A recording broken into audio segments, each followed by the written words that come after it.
See. Oh, it's still there. Beautiful. Alright.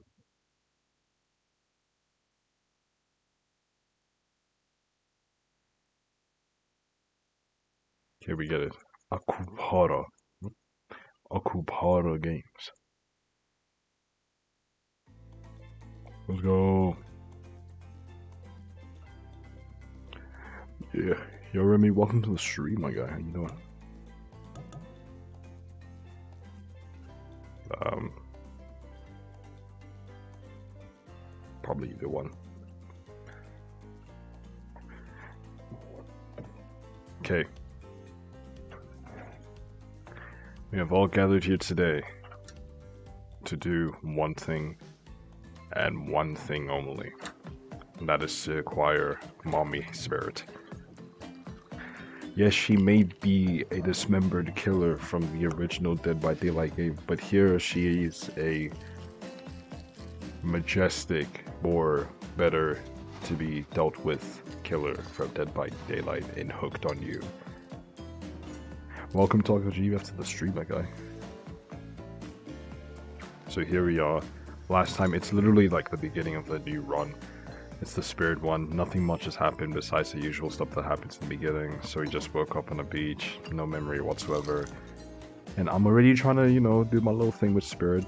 And basically one of the activities that she wanted us to do was just chill at the lounge. So that's why we're here. And we're just gonna go right into it, really. Nothing much that I really gotta say. Just acquire that ghost, the Gussie. Let's go. Finally, freedom from the prosperous Why did I not know how to... Okay, hold on, wait. I know how to say the word premise, okay? It's premise. It's not that hard.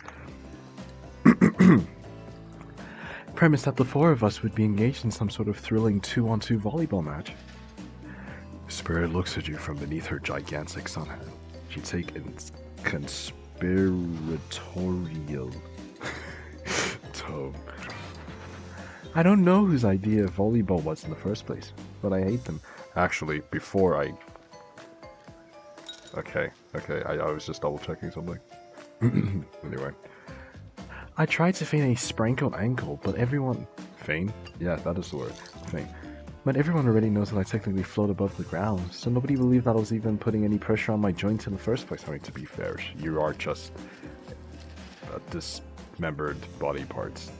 So... Then I tried to annoy everyone by not giving a crap, and when that didn't work, I tried whining, and when that didn't work, I threatened to kill every single person on this island. But it turns out I'm not the first to toss those kinds of threats around on this island. Hey, dude. You have a really nice robe. Quite nice. I mean, nice background as well, if I gotta say so myself. Is there a reason you stream on YT? Yeah, it's just... The reason why I do is just like, it's where I started, and I've built this much. Why not continue here? I don't know, I just really like YouTube. YouTube is sick. Or at least that's where I feel the so-called drive, power, we stay hungry, we devour type of thing. Welcome to the stream, by the way, Reaper.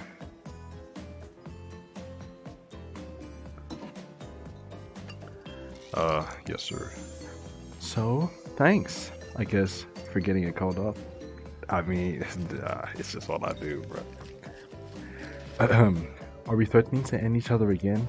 Aha, ha, ha, what? Okay. Now it's Dwight who takes on the conspiratorial tone, his eyes shifting as he slips into a loud whisper. How do I make a nerd sound whispery? Yeah, but I can never raid you guys over from Twitch. Honestly, fair. I'm sorry that you can't raid me. That's honestly on me. I don't know. I mean, I'm sorry, bro. I mean, I appreciate the sentiment, though. Please, just make it quick. How does a nerd whisper? Is this what you'll be saying when we get behind the bar to make you the drink of your dreams? They really want to escape, dude, and I want to know if there's some kind of ending where we just escape and acquire no killers. I'm very, very curious about something like that. Enjoying yourself there? Of course I am. It's Hooked on You. It's not Dead by Daylight. crazy stuff. Ah. Ah, hilarious. Right, Dwight? Yeah, right. So, what will you be having? Oh, damn, I'm actually picking something.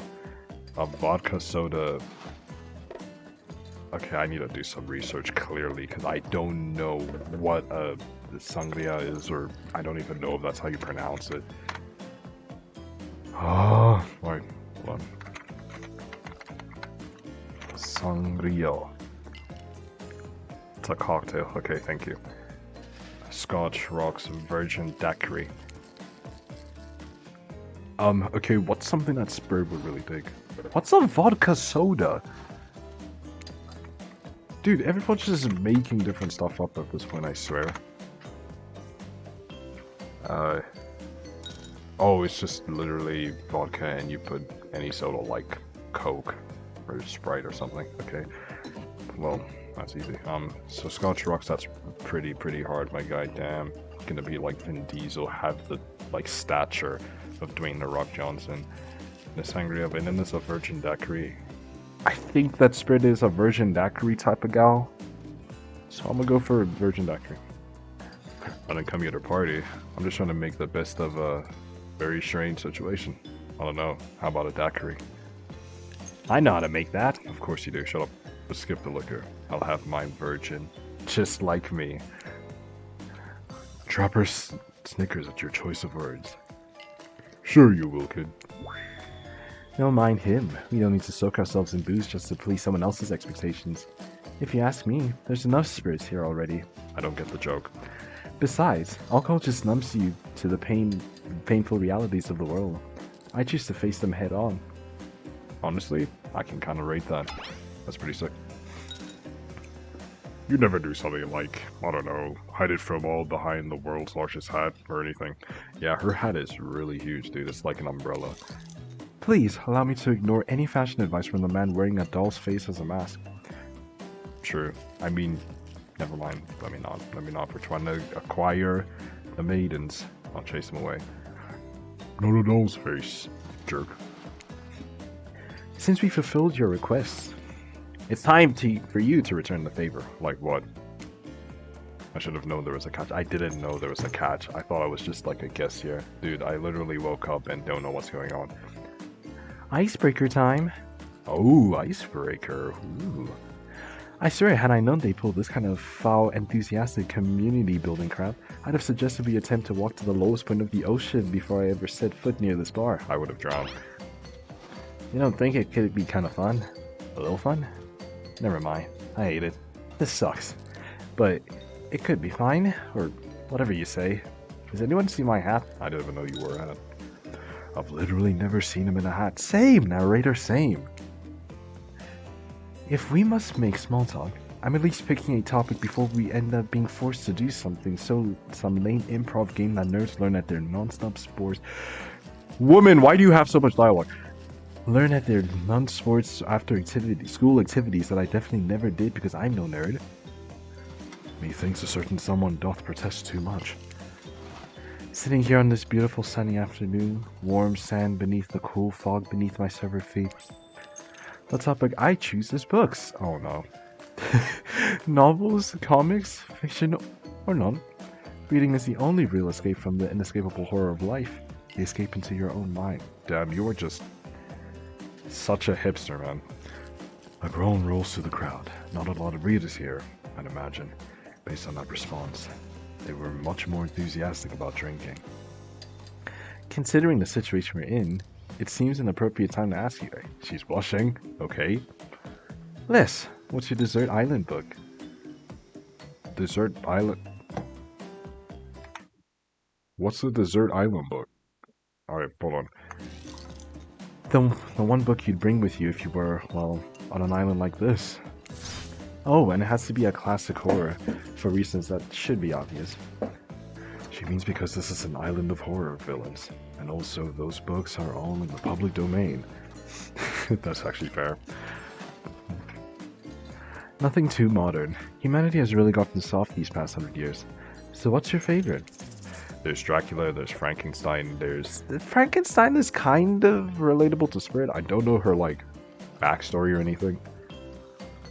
But Frankenstein, you know, Frankenstein was dead as hell, then he got resurrected, and I forgot the rest of the story. Dracula, not really. I actually don't know what that third book is, so I'm just gonna quickly do some Indian research on that.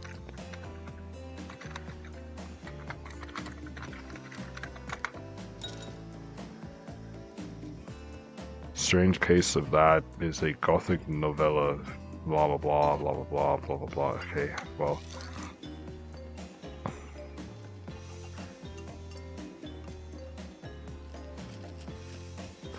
Okay, well, I just got the summary of the book. Okay, I'm gonna just shoot for Frankenstein.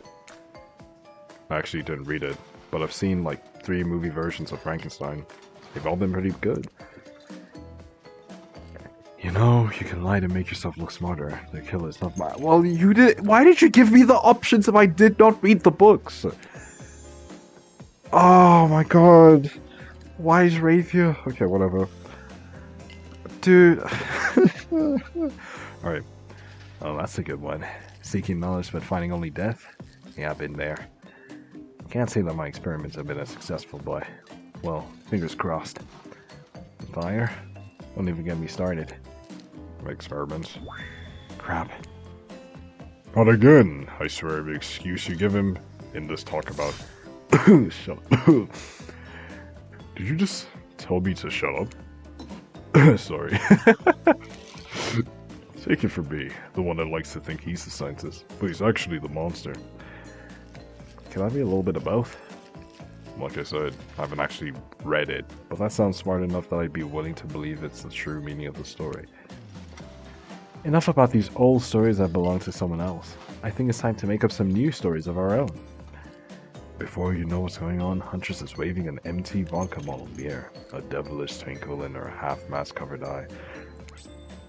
Might I suggest something a little naughty? Ooh! Okay, I mean, Huntress, I already got you. Relax, girl. Goddamn. I'm trying to chill. On the real. Spin a bad boy. Great idea. Trickster, isn't it a bit late to introduce a new character? I thought I was the only one that gets to make the rules, so not sure who I'm asking. But I wasn't ready for this. Well, hello. Who is this new fan in the way to— Beat it, hack. I don't know. What's the harm in inviting one more person to join the circle of our game? Oh, I can't stay. I'm just saying it's a great idea, while also teasing the secret trickster ending. Ooh. I've got much better things to do than hang out here. I'm famous. Toodaloo. Who says Toodaloo, bruh? Who says Toodaloo? Oh my god. But let's be clear. The same— Toodaloo. Okay.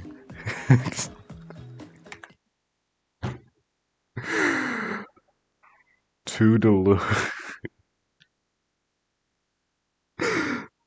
Mate.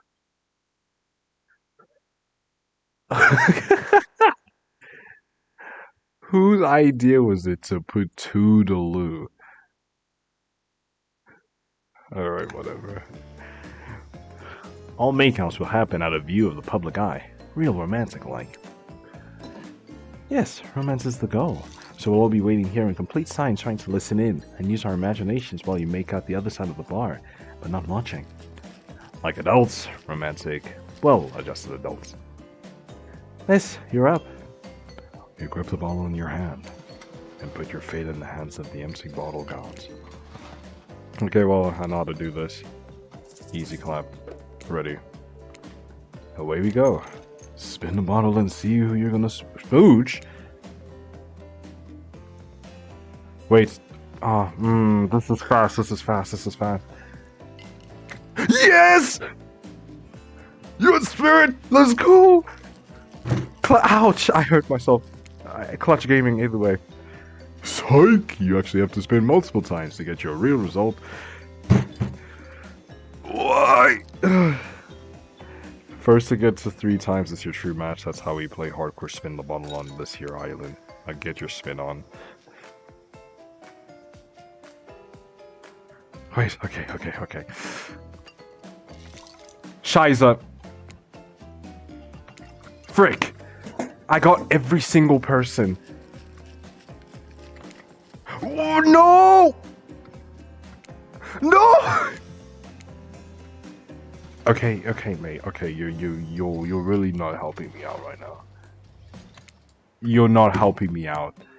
Andres is not mine. No. Wait, hold on. Nah, I'm going back. Okay, hold on. We're going back. I'm not allowing this. This is the first time I went back on a decision, mate. Oh yeah, I'm also picking a different drink. Wait, is it a different drink? No, it's definitely Virgin Daiquiri.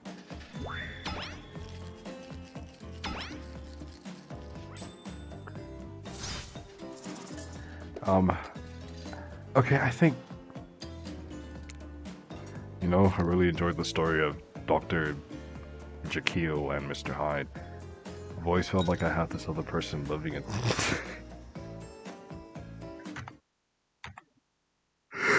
What? Had another person living inside me, a-ho? Mr. Wrong person. Okay, whatever. Dr. Jekyll and Mr. Hyde? Sounds like a fun one. I love a good story about friendship, but I can't read. Not because I'm dumb. I never actually learned how to read because I was too busy learning to survive with nothing more than my own strength and cunning. Same reason I didn't have a best friend that wasn't more than just a rock with a face I've drawn on blood with dried blood, blah blah blah. Until we meet again, Roxanne? Huntress looks out towards the horizon, and there's a moment of silence among the group. Will you tell it to me sometime? I might not be able to read books myself, but I love being able to read, especially when someone does all the voices. Not really a story about friendship, exactly, but who cares? Of course I'll tell it to you. It's quite a thrilling tale. Not just anybody can pull off quality narration all the time. Take it from me. You don't even need to read. You can just make it up and it'll still be fun. Sometimes when I find myself in an abandoned house, I like to look at photos on the wall and come up with little stories to go with the pictures. It's a fun game we could play together. Abandoned house? Why are they abandoned? Huntress giggles and gives you a playful wink. I don't know. Usually when I find the folks who abandoned them, they're not in the mood to tell me much. Enough about these old stories that belong to someone else. I think it's time to make up some new stories of our own. Before you know... Okay. I mean, we got it on with Huntress. It's just meant to be, clearly. It was already to be. It was already to done.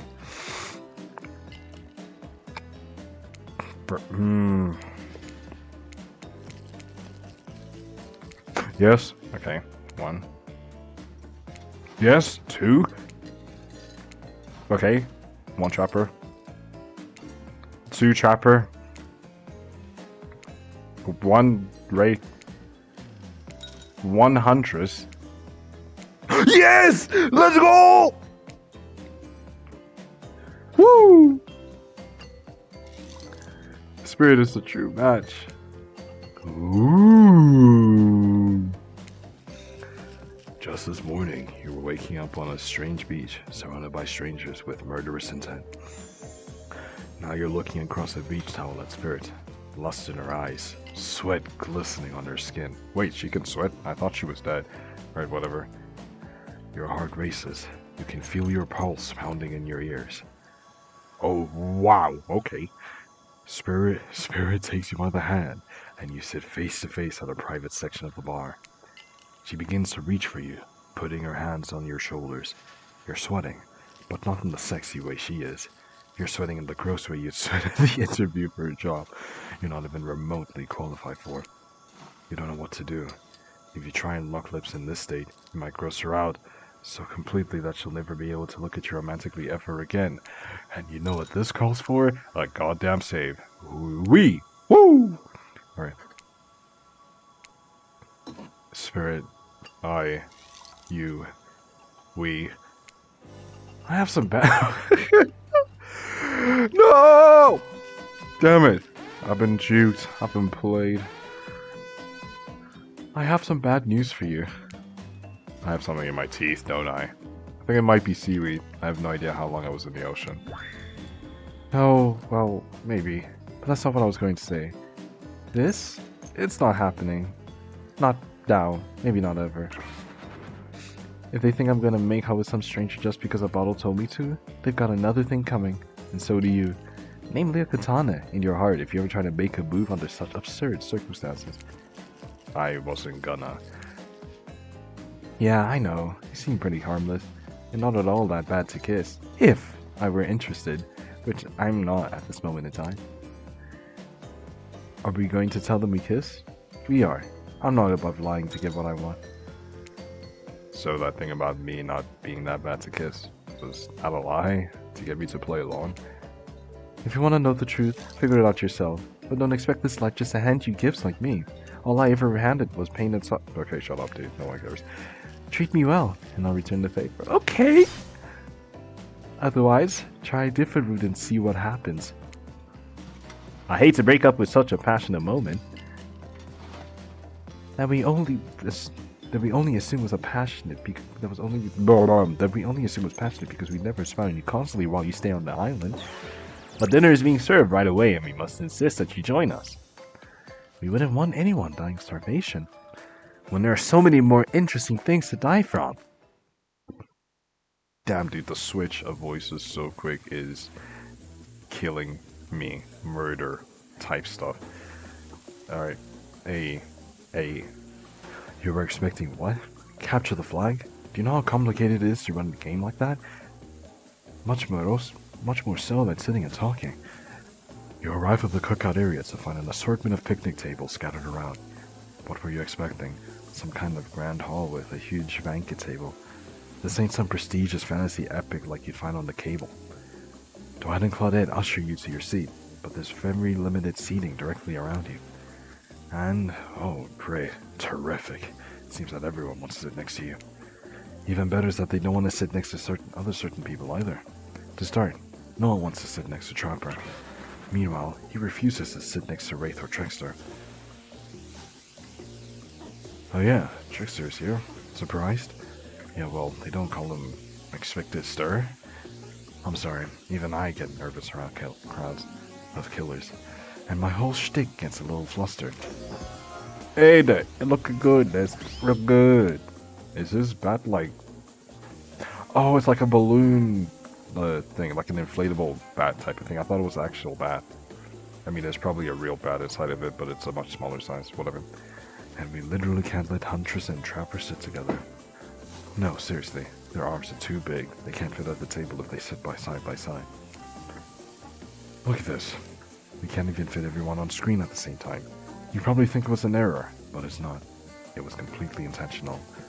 Let that be a lesson to you. Every error you think you see is a choice. Got that? Okay, Dwight and Claudette are directing traffic. You sit on one side, the rest of them will sit opposite you. Huntress and Trapper can't sit at the ends with their enormous, sexy arms. Now that everyone is seated, we can begin dinner. Tonight's meal was prepared slowly and carefully with both love and hate for 12 hours over a spit. We hope you all enjoy. We really hope you do. Hey, you didn't actually tell us what you're serving. What are we eating? I don't know. You tell me, Jeff. Remember me? Not exactly, but welcome to the stream, Churg. Maybe you had a different name. I don't know when. Remind me, please. It's me. Seasoned with a specific number of special herbs and spices that we simply can't divulge. My favorite! Meat is good. Meat is murder. Which, you know, considering what you've been up to, who are you to get judgy now? I'm just sharing facts. You need to murder something to eat its meat, so that's, like, technically true. Technically, true is the best kind of true. My oldest name was Yasu. Ah, Yasuds, I do remember you. Yeah, welcome to the stream. It's been a hot minute. How have you been, dude?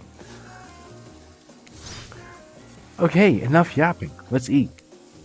Hey, Les, you thinking what I'm thinking? It's gonna be a person on that spit, right? Or several parts of overlapping people, perhaps. I haven't seen many pigs wearing palm tree button-down prints, you know. When you look closely at the spit, you spot what definitely appears to be scraps of fabric sandwiched between several layers of meat. I think I might be sick. Is there anything else to eat? This took 12 hours. And we do literally everything on this island. Actually, there's one thing you're not doing today. You're not carving up this delectable meal. Wow, he's right for a change.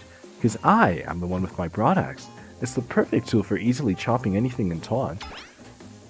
First, who says Tuan? Sometimes I swear it's like we're all from completely different historical eras. Second, I'll handle this with my cleaver. Fast, powerful, and clean. At least it's clean when the meat is cooked. No blood. Ah, you two and your ridiculous bicep swinging contest. Enough. Grow up. Bye. Oh damn, already leaving? Okay, well, peace. Obviously, my gorgeous katana is the only option. Obs. The hell it is! Oh, I'll show you both my katana and send you to actual hell if you'd like. Please stop, please. I hate when we fight, or talk, or even when we look at each other in the eye. I can do it. I have the skull of Azra. Great. Instead of slicing it up, you can club it to a second death. Hey, Les, I know this is what you want to eat, but hurry up and volunteer to cover up Felix. Not Felix! No! I mean, dinner. Otherwise this would go on for hours. No hyperbole. They once argued for whoever had the most effective weapons for 72 hours straight. And it doesn't matter which one does it. When they're done, they will take even longer cleaning the weapon, all while explaining the value in maintaining your tools. Despite being such cold-blooded killers, for some reason they're always terrified of tinnitus. Hey, why don't you just let me carve up dinner? Splendid idea. We'd hate for it to get cold. He hated it when it got cold. Here's a machete, freshly sharpened. Minigames consist of two. Yeah, let's go. Excuse me. That was a really loud sneeze. My apologies, man. Okay, ready. Away we go. Slice. Ole. Perfecto. Oh, not very perfecto. Okay, take my time. Perfecto. Perfecto. God damn. Oh, yeah, let's go! Woo! That was pretty good. I'd like to see what else you could do with a less clumsy weapon. Yeah, I said it. Machetes are dumb. Dinner is finally served. For real. The sounds, especially coming from the masked killers while they eat, which involves lifting their mask and shoving food up behind them, aren't nasty. Spirit, meanwhile, doesn't even eat. She's the only one who seems to really be embracing being dead. They're all dead, right? This is obviously how, come on. We're still trying to be mysterious here. You think mystery comes easy? Claudette and Dwight aren't the only ones who've been working their cheeks off to make this night perfect. Well, at least they're lifting their masks. This is only 99% as disgusting as it could be if they just try to mash through stuff through there. Spirit, why aren't you hungry? The two best things about being dead is not having to eat. That's the only thing. Think about it, Liz. Number 2 is no number 2. One less thing to think about in the afterlife. Even if I wanted to eat, I have no idea what would actually follow. You might have noticed, but I'm mostly just a bunch of dismembered body parts floating in spectral form. Do you see how deep this cut on my abdomen is? I don't think my digestive tract connects anymore. Between the food and the behavior of the group, this might be the worst meal in history. But even worse is they're staring at you. You're not eating. They don't like that. I think they want an explanation. Why? What do you want to tell them? Look at that seagull. I'm sorry. I think Spirit is a very, very honest person, so us being a very, very honest person, would be cool. And I remember that seagull one was pretty bad. Everything about this dinner is an abomination, from what is almost certainly human meat, to the lack of manners, to the talk of dismembered parts. That's not what I meant, Les! Why? And these noises. Everything is so vile I might throw up. Even Spirit talking about number 2s. I thought she was the classy one. Oh well. I didn't realize our eating habits grossed you out. Don't be so judgmental. Shut up. I don't care. Dude, allow me. Please, just let me say that.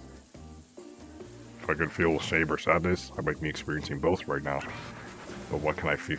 But what I can feel is rage, and I'm furious. You just ruined the meal. I have a whole leg to eat. Even though you're in the hot seat now, you aren't nearly as panicked as you probably should be. That's almost certainly the lack of calories catching up to you, and you feel your whole body begin to shut itself down. Oh hey, it's me again. Your friend, mentor, and guide, narrator to the narrator, the ocean. Not sure how I feel about that characterization, but I'll allow it. I brought you here, and I might be the only one who can help you now. There's only one thing you must do to survive. You have to figure out why you're really here. No one can tell you, not unless you follow the right path, or at least a right path. There's too many of those to count. Hopefully you pick at least one of them, because there are even more wrong paths. Many of them lead to your demise, otherwise lead to something even worse. Starting to see it over and having to fast forward back to where you were, am I right? Oh, this place holds many secrets, even from itself, but the one that truly matters can only be learned if you answer the most important question. Why are you here? Why are you here? Answer that question and you'll learn the truth. The ultimate truth. Vague. Mysterious. I gotta give it up to this ocean character. That's some quality early game storytelling. And then we wake up to find Spirit holding your limp body, gingerly pouring cool water into your mouth. My mouth? Okay. Don't you just love the ocean at night? I do. Staring over the vast darkness of the ocean really validates the feelings inside me that we're all truly insignificant and the only thing worth pursuing is revenge. I have to wonder, how can anyone believe anything else? You look out into the darkness of night and ponder a question. Well, it's a simple question. How could they? How could anyone not feel small and alone in the face of such massive nothingness? You've always been alone, or you found someone special. You know what? I'm gonna go for the killer right here. I used to feel that way. Small, unimportant, alone. But lately, I'm not so sure. I'm starting to feel different. I've started to actually think that maybe this island is where I might meet someone special. You look at Spirit, who's turned from the ocean to look at you while you speak on this topic she's clearly so passionate about. A friend, perhaps something more. I don't know what this island has planned for me. Ha! A friend? Friends are just cowards who seek comfort in numbers. I have friends, once. Back before I was chopped into a bunch of pieces by my... Ooh, yikes. Okay. I am... Damn. Society sucks, doesn't it? By your own father. That is crazy, man. Friends aren't what's keeping me held together. I'm floating in a cloud of rage. Ugh, I was so dumb. So busy trying to please everyone and be perfect student, the perfect employee, the perfect daughter. I didn't take care of myself. And now I'm all I got. Worst of all, I got distracted from my true purpose, my destiny, the purpose that was sitting inside me my whole life, your digestive system. Okay, so this might sound a bit silly, but... Spirit looks around to see if there's anyone else on the beach. When she's convinced that it's only you two, she continues. There's a dragon that dragon? A dragon living inside you. Can someone please explain this to me? Alright, you know what? Let me just read. This is some nice Spirit lore. Okay. It's like, oh dude, it's just... Okay. I've always known, but I've tried to ignore it. When I couldn't ignore it, I tried to push it down. I'm so stupid. You're not stupid. That sounds so cool. Right? But I didn't let it out. And then I, chop, and now that dragon is pretty much a one-track revenge beast. But enough about me. What's inside of you, stranger? Nothing but darkness. No dragon. Just a lot of fire. No dragon, just a lot of fire. Or nothing but darkness. I think nothing but darkness would work, but let me save that. And I can't save. Alright, nothing but darkness. I'd like to have a dragon. Maybe not the best choice of words. That was really not the best choice of words. I mean, a dragon sounds awesome. Honestly though, I don't feel like I've got anything inside me at all. Just darkness. Never-ending darkness. And here I thought Spirit was the biggest goth on this island until you arrived. Perhaps I could light a torch and search that dark...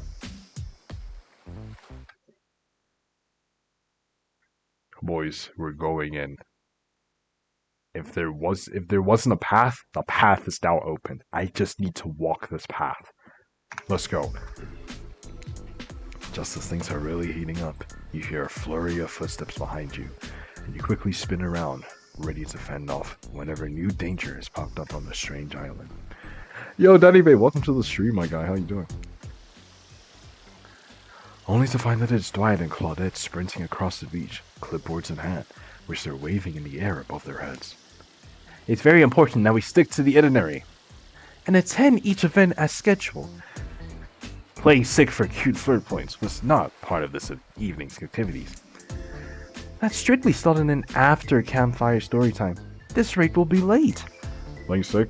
No, I was. No time for excuses. Well, there is, but there's that's scheduled for what comes after the flirting. Go, go, go! Dude, we're in! I mean, kind of. We're doing good things. Alright. Once everyone is gathered at the fire pit, Dwight and Claudette quickly make an announcement. We're not going to blame anyone in particular, but someone, and we're not going to say who, so don't worry. You hasn't been sticking to the schedule. That means that we're behind on time for evening activities, and we'll only have time for one person to share their special spooky nighttime story. Just one story? The story time is my favorite activity. This is a narrative-heavy experience. You're telling me that only one person gets to share? How will we decide? Oh, great. We have to decide as a group? That never goes well. Whoever did this, step up now. I swear I won't be angry. I'll merely chop your head off clean. No fuss, no muss. Voice trembling, you realize this is probably it for you, but you embrace your fate. Sorry everyone, I think that they're talking to me. To be honest, I still don't understand how this whole schedule thing works. I guess I lost track of time while I was passed out. Been there before. Even though it's taking some pressure off of me, which is an absolute dream come true. It's truly fair to pick on a newbie. Seriously? Has anything here ever happened on schedule? Even once? Damn it, Donald, if you flex that authority gimmick one more time, so help me. I'll snap your head off so quick and then I'll drown you in his blood. Cynthia, fuss and muss are back on. You two know I love to hack, slash, and slice. We all know you love to kill. It's almost all you talk about. Nobody named any names. Who even knows any names? Not us. I renounce my name. Who's Donald? Who's Dwight? Who even knows anyone? Who even knows any more? Call me nobody. But we still gotta get started on the story time, so actually call him story time. I mean, not story time. Call him nobody. Haha, nice Easter egg. Liz, who do you think should go? Oh, damn it. That's a name. Please, pick somebody quickly so that the tropical vacation doesn't turn into a bloodbath. Obviously, we're going for the Gussie, that spirit, that dismembered body parts thing. So, I choose you, spirit, like a Pokemon. Whoa. This entire experience is being carefully crafted to avoid an IP infringement lawsuit. Let's be careful with the catchphrases, will ya? Really? You want to hear me? Spirit huffs and dramatically rolls her eyes as she gets to her feet in the front of the campfire. Don't let her talk you out of it. She's great with ghost stories. I don't know where she gets it, but she comes up with the scariest stuff. Seriously, disturbing. Even to me. And I literally pulled a guy's skull and spine out onto my bare hands. Talk about BS stories. If everyone else is going to chit-chat, I guess I can sit down and... Huntress's eyes go red behind her mask, and both Trapper and Wraith take their seat. They know when it's worth fighting, and when it's not. Ahem. Well, I hate to break it to you, but tonight's story isn't scary. It's romance. Too late now, though. I was selected, and so I'm going to tell my story. I call it The prisoner's kiss. You notice that Huntress and Wraith are both sharing a giant tub of popcorn.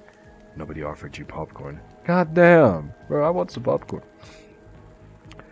It was a dark summer night. Warm rain seeped from the sky like blood from an old wound. Detective Hada, a celebrated investigator and renowned hostage negotiator, was called to the scene of a strange occurrence, unlike anything she'd ever seen before. When she arrived, the scene was chaotic. Crowds had begun to gather. A dozen other officers were doing everything they could to keep curious onlookers away. But how could anyone resist wanting to know more? For there, in the middle of a busy market, had appeared a giant box. Strange, alien in appearance, and massive in its size. And no one knew how it got there. Was it delivered? Built on site? In such a busy area, how could something like this just appear? A mystery. It was as if conjured by magic. But this was no illusion. The huge box was very real, and someone was trapped inside. Spirit pauses her story to look from face to face of each audience member. She has no expression, but you feel her vibrating with energy. She's in her element. Help me! Cried someone in the box. He was a man, terrified, trapped, imprisoned, his voice trembling. Oh, that was a dude? Okay. By now it was as if every detective in the city was there, looking the strange structure up and down, inspecting it on every side. It didn't make sense. There were no doors, no windows, no fasteners or seams. It was completely solid, and much too heavy to move by hand.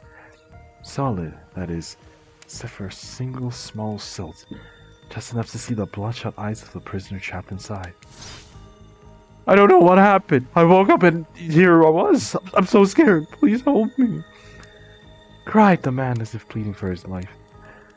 No stranger to tense situations, Detective Hada comforted the man. She used her training to calm him and buy time for the other investigators. However, time did not bring any clarity, only anxiety as the night dragged on with no progress opening the box.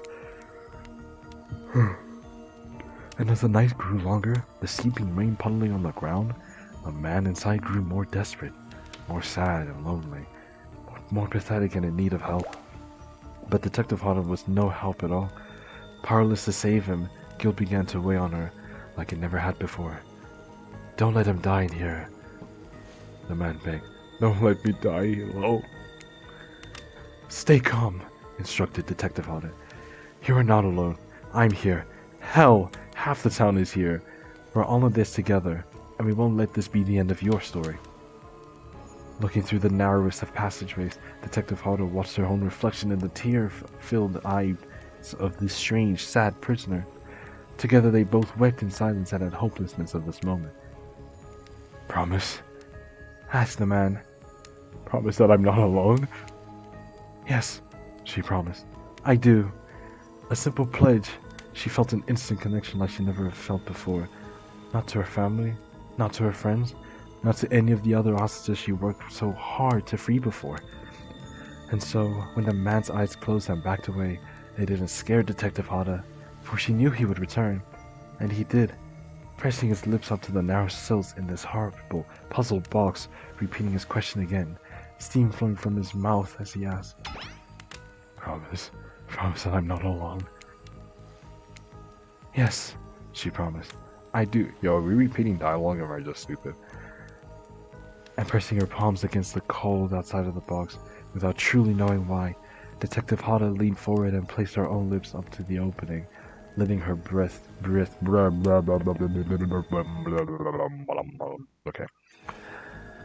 creep into the strange structure, allowing her warm lips to fall on this man's. It was a gentle kiss, a moment of compassion. She could feel in this brief contact of the beating of her heart, pulsing blood through every inch of her body, matched beat for beat in the soft touch. Thank you, said the man, no trace of fear remaining in his voice, and he backed away into the darkness, disappearing in a single moment of eerie calmness. Get back! He yelled an officer, suddenly thrusting himself between Detective Hada and the box, breaking a silence that would soon be filled with a what? Cacophony. Cacophony. What? I don't know what that is. Of whirring gears and clicking latches, a symphony of mechanical activity happening all at once. Something had triggered, as if an unseen lever pulled, and the side of the giant box began to slide open. Detective Hodder gripped her flashlight tightly and pushed forward into the foggy interior of the giant box. Her feet splashed in the puddled rainwater, her heart racing as she wept her light from side to side. And that's when her eyes landed on the man, or at least landed on what should have been him. There, in the corner of the box was a pile of pieces, like parts of a doll, almost pulled apart, or perhaps that's just how Detective Hodder had to think of him in the moment to survive. A collection of segments, limbs, pieces, disconnected from one another, cleanly severed and placed in a neat little pile. And atop that pile, a head, cold, pale, eyes open, lips an icy blue. Spirit stares at the fire, her own expression lifeless, her lips blue. Tears fall from her chin and soak into the sand at her feet. You're blown away by the story, and it's safe to say you're not alone. Everyone else is looking into the fire or up at the sky, anywhere but at Spirit. It was you who chose her, you who initiated this harrowing tale. So sad, so creepy, so sensual. She really went into great detail when it came to describing that kiss. Too much detail, and now no one is sure to act. Dwight and Claudette are staring daggers at you. You have to do something. This game was supposed to be a lighthearted romp. Please, I said do something. Say nothing, hug her, cool story, or stand up and start one of those slow claps. Okay. Okay, I can't save. Okay. I really think that there's gotta be something deeper with him, man. Should I do it? Okay, you know what? We're going in, hug. I think she's just that type of person. You stand, and without saying anything, approach Spirit, reaching your arms around her for a hug. She's probably gonna say you. Yes? Her robe, hovering in the air, begins to wrap itself around you and squeeze you into her. It's kind of like being hugged back, but also like being tied up. Certainly not what you expected. Instinctively, you pull yourself away, but it's an awkward movement, and you nearly fall over into the fire. Spirit says nothing and floats away without so much as a goodbye. You, meanwhile, realize everyone just had to watch this truly strange interaction from the corners of their eyes. On that note, everyone decides it's time to take a break and split up for a little bit so that they can all have a moment alone before bed. Dude, that story was heavy.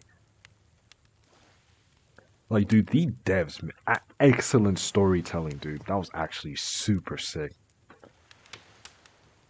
Everyone leaves and you're alone by the fire.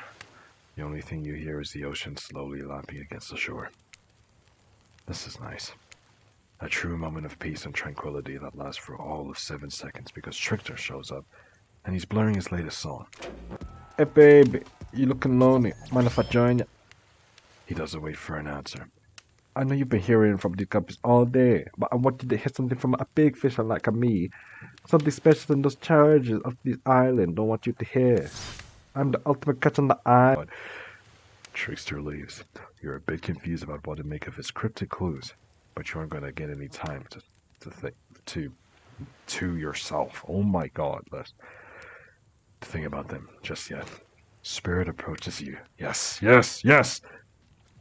You know, I was watching you while I told my story. I could tell it was having an effect on you. It did. It was really, really good. This fog that follows me around, I could feel you breathing heavily, taking me in. What you mean by that? You and I are both absolutely flabbergasted at this piece of information. Legit, you learn something new every day, even when you were gone. I mean, the narrator. You're doing it again, right now. You need to calm down. You should come to the hot tub with me! Boys! Okay, we're going. dipping in hot tubs with the spirit.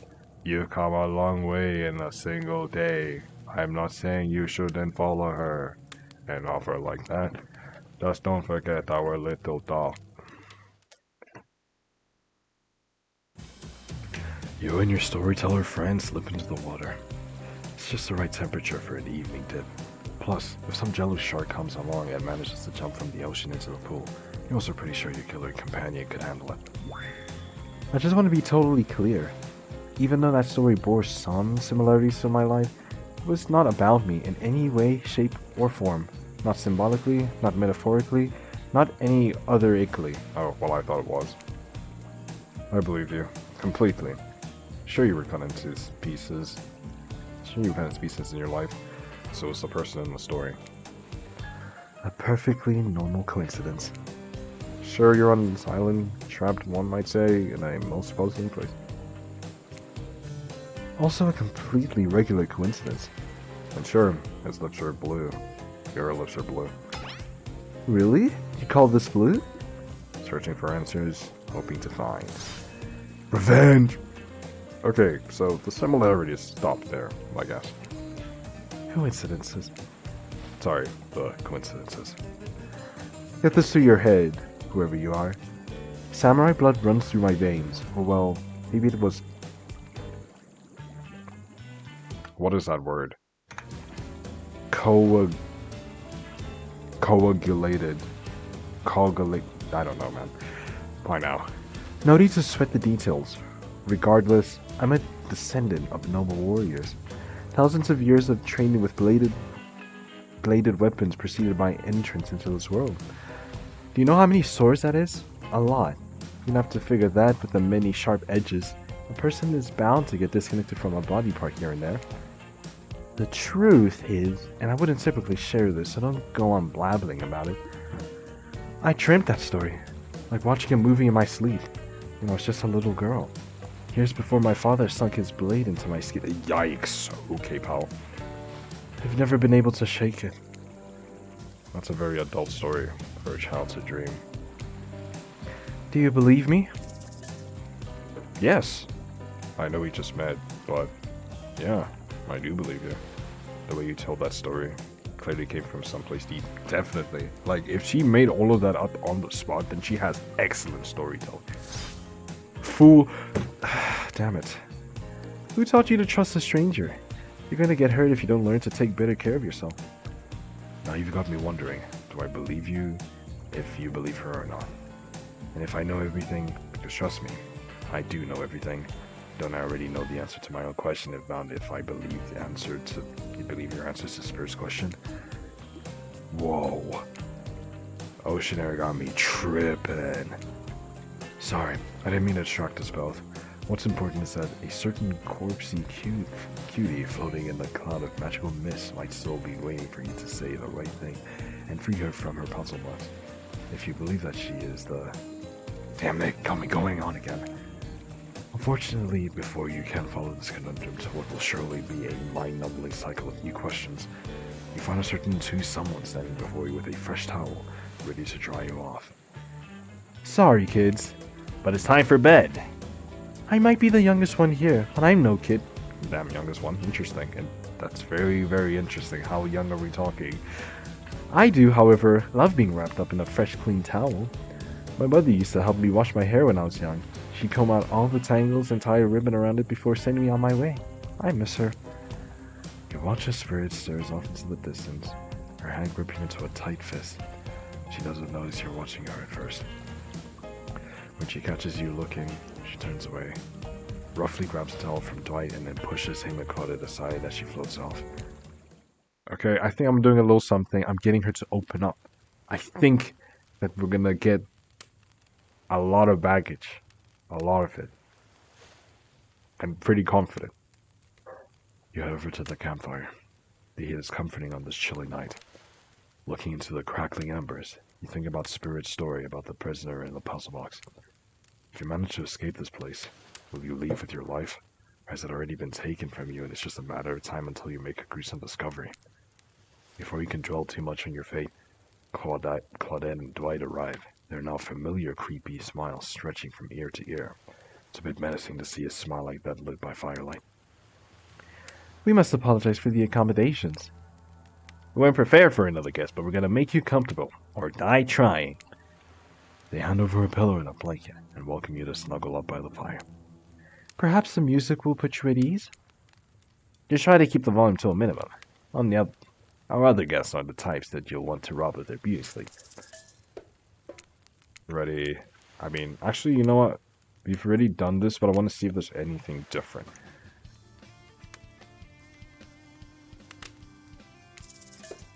Listen, all. Alright, let's talk about our community. Oh, shut up. Okay, it is basically the same stuff from last time. First of all,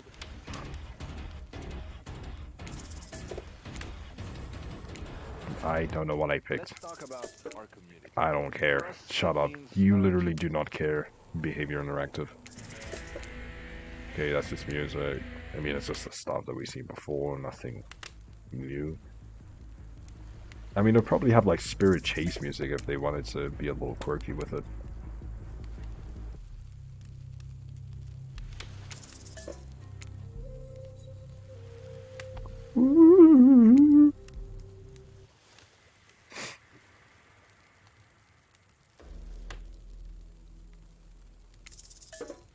Damn, bruh. That slaps.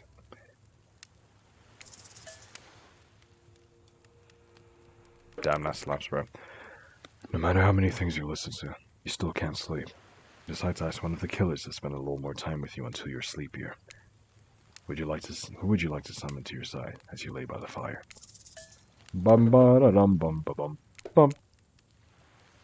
Spirit, are you around? I was wondering if I could get a little company. Spirit tells you her secret for falling asleep when she's feeling restless. I like to listen to flute music, dabble in some essential oils, and steam my Okay. Really?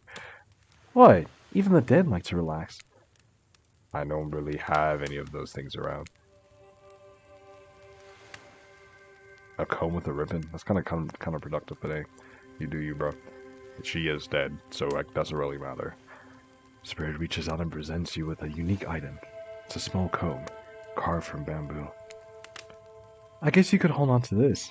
It was a gift from my mother. I will want it back, though. And if you lose it, well... You'll get your revenge on me. If it's the last thing I do... You finally start to feel sleepy. That's it. Maybe this isn't really a sleeping feeling. Maybe you're paralyzed. You try to keep your eyes open, but you can't. Darkness overtakes you.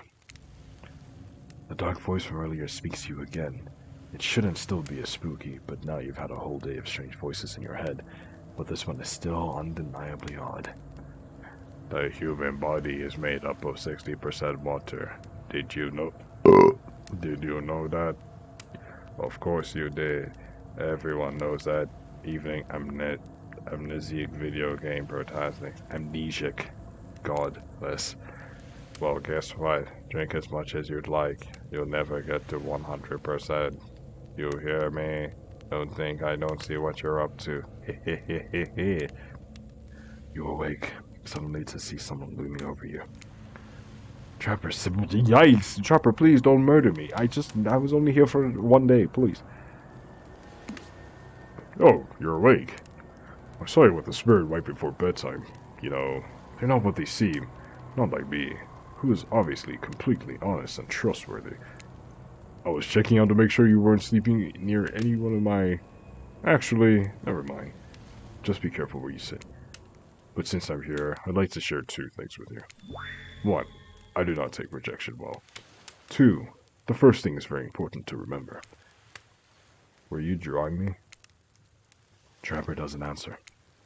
You aren't drawing stick lines radiating out from me, are you? Still nothing from Trapper. Look, I'm not an easygoing guy. I like to get along with it. But I am an easy guy to spend time with. That will make sense if you choose to spend time with me tomorrow. The rest of the scum live like rats. They wouldn't know a good time if I did bit them on the cheeks. I mean that literally. Point is, if you select me, you're in for a day of luxury, extravagance, and fun. Yes, I said fun. And if I don't pick you, remember what I said earlier? Or it might be the last thing you ever forget. But hey, You look tired. Get some rest. Sleep. Maybe even sleep well if you can. Just try not to roll over to the about 15 feet to your left. Finally, alone. For real this time. Maybe. You drift off to sleep again. Hopefully you're not poisoned.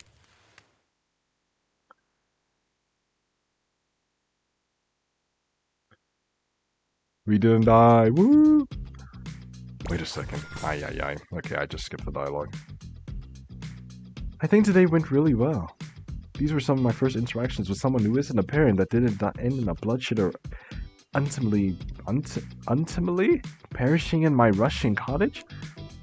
So I'm counting today as a win no matter what happens. What do I think of the newcomer? Do I have to say, oh I do? Okay, attractive, mysterious. I really don't know that many words since I was raised by my mom in the woods until she was scared by an elk. I had to wash her entrails off my sarfet. That being said, the other three should make sure to be on their guard. I don't know who this newcomer will spend time with tomorrow, but I for one will not lift my guard down easily. Who knows about the others? Wraith, I think, knows more than he's letting on about this place, but he's a hard nut to crack. Meanwhile, Spirit is just screaming all the time. Major buzzkill, and Trapper, ooh, where do I even begin with Trapper? He's buff, sure, but daddy issues much? Sheesh. Look, I don't need anyone. I've been perfectly fine on my own since my mother died. I eat a fine diet of raw deer, bear, and human, and I'm as fit as a fiddle. That being said, something about this newcomer makes me think that I might be missing out on some huge part of this thing called life. Look, I'm always filled with rage. The key is knowing how to control your rage so you can use it. I am a master of self-control, and right now I'm using all the self-control I can muster, because today was a disaster. Let's just say I didn't love it. That was funny. Laugh! I said laugh, damn it! Anyway, I'm planning to kill this idiot. Don't tell them though. I want to leave them out a little more. It will make them much better for me when they're screaming. I'm not really sure how to feel about Les. On one hand, everyone I've cared about has met an awful fate, so it's probably good for Les if they just keep ignoring me. On the other hand, there's something about them that maybe could work out for for me. I know that everyone thinks of me as beautiful, cold-blooded monster. I can't help it. Circulation just isn't my thing. I don't choose to be cold. This cute hat and robe, okay, those are my choice, sure. If someone were to come around and capture my heart, at least that beats being stabbed in it. Besides, if I'm gonna get a bloody revenge on a society that has used me and thrown me away, maybe it wouldn't have hurt to have a little help. Okay, interesting. Bum bum bum bum bum. Hold on. You open your eyes, the sun is shining. There's not a cloud in the sky, and you feel great, totally well rested. You're not even suspicious of the fact that you fell asleep by the campfire but woke up several yards down the beach. Wait, are you on vacation? Was yesterday nothing more than a strange dream? No, not a dream. You really are here for another day. Why? I have no idea. You're obviously a weirdo. Speaking of weirdos, I see the rest of the gang is hanging out on the beach. This is definitely not a dream. I wouldn't rule out a nightmare just yet, though. At least they make for a sexy bunch, no? And talk about sexy, here comes Trickster carrying coffee. Morning, beautiful. I thought you might like a nice cup of joe to start the day off night. That's definitely gonna kill me. Wow. Trickster seems suspiciously cheerful. I'm sure there's nothing nefarious behind his joyful demeanor, though. Everyone knows musicians and good morning people. I also want to wish you luck. Today is an important one. My only regret is that I won't be a bigger part of it. Budget the issues. Also, I'm just swamped with the engagements, especially on the other island. Trickster winks at you. If you want to ask him how to reach the other island, that was never mind. He left. Well, at least he bought me a cup of... No, wait, don't drink that! What the hell was that? Don't call him Trickster because he's a good on a skateboard. And he definitely didn't get that name because he brings people drinks so they can have a good morning. That was almost certainly not a coffee. And I don't want anyone casually poisoning, imprisoning, and torturing you. Yet. Whoa, woo. This is supposed to be a tropical paradise. Let's type of place you give a 5 out of 5, 10 out of 10. It's 2 thumbs up to review to, not an eternal person of pain. And please, make sure to leave a review. It really helps with the algorithms. Just trust me, I'm looking out for you. So can we please move on? Hey, wait a second. How did a possibly omniscient, possibly unreliable narrator physically just knock that coffee out of your hand? This is not a parliament, and the floor does not recognize the ocean to speak out of turn at this moment. I need no recognition, for I am the ocean. I dominate the land. Submerge. Wow, dude, I'm yawning a lot. So I submerge those who defy me and become their watery grave.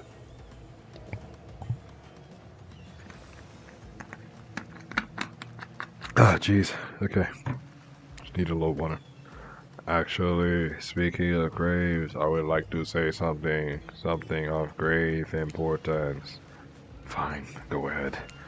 Even if this place is an eternal prison of pain, and I'm not saying that it is, even a place of extreme horror can still receive a 5 out of 5, 10 out of 10, thumbs up review if it was crafted with love and or that's the type of thing you're into. You know, the ocean is right. A lot of hard work goes into a place like this. You should really judge it on the artist's intent, and whenever possible, start from a mindset of giving them the benefit of the doubt. Constructing these elaborate simulations, vacations, it's not easy to do. Sometimes there are small bugs or inconsistencies. That's just the nature of the process. Perfection is overrated. The universe is filled with mysteries. We ought to celebrate those who ventured to bare their souls as part of the creative process with the ultimate intent of making things for our own enjoyment, not to be overly critical of them. Are you two trying to sell me on this place actually being good? You don't have to say it like that, especially after I saved you from the poorly made cup of coffee. Sorry, we should have been here 5 minutes ago.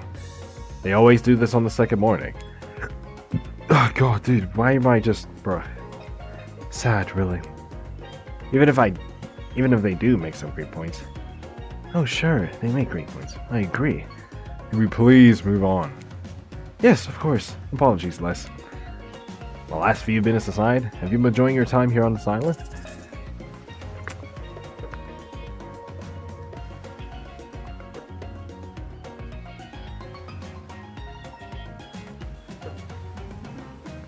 Yes, I'm not at all suspicious that there's no option here.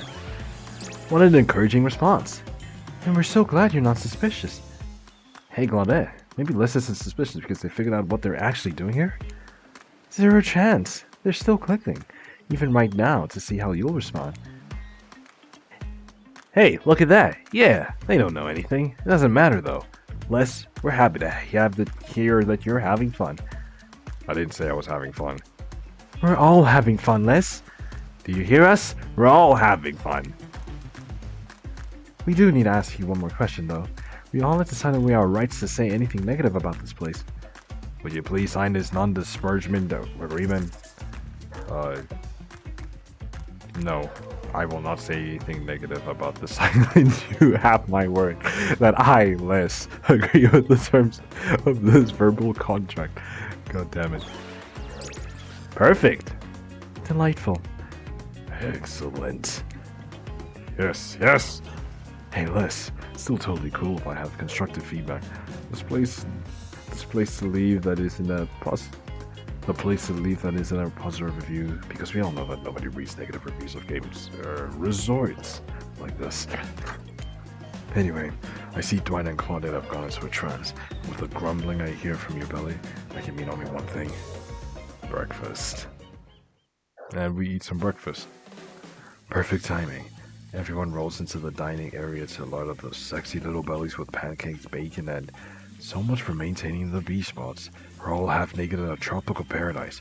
Can we get some strawberries here? A yogurt? Magic powers will only get you so far. Even killers watch their sodium intake. You take your plate and sit down, thinking about yesterday and the whirlwind of feelings you have experienced. Danger, dread, disorientation. It was like going through puberty again, except all in one day, on a beautiful and mysterious island. Looks like you're not the only one doing some introspection though. Trapper stands up to talk to you about how his day went, in case anyone was wondering. Personally, I wasn't. I can't imagine you could make me any angry than you did yesterday. But I really hope you do. I really, really hope you do. Unrelated. Anyone see where I left my cleaver? Haha, just kidding. I always know where my cleaver is. Well, that was bizarre. Back to your brick. Nope. Now Huntress steps up to talk about her feelings. At this point, anything could happen. I'm open to all possibilities about this strange island that the strange island has in store.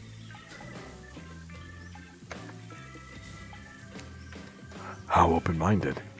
Ah, well, that surely must be it. No one else will wearily stand up during breakfast. And just like that, here comes Spirit. Something's not right.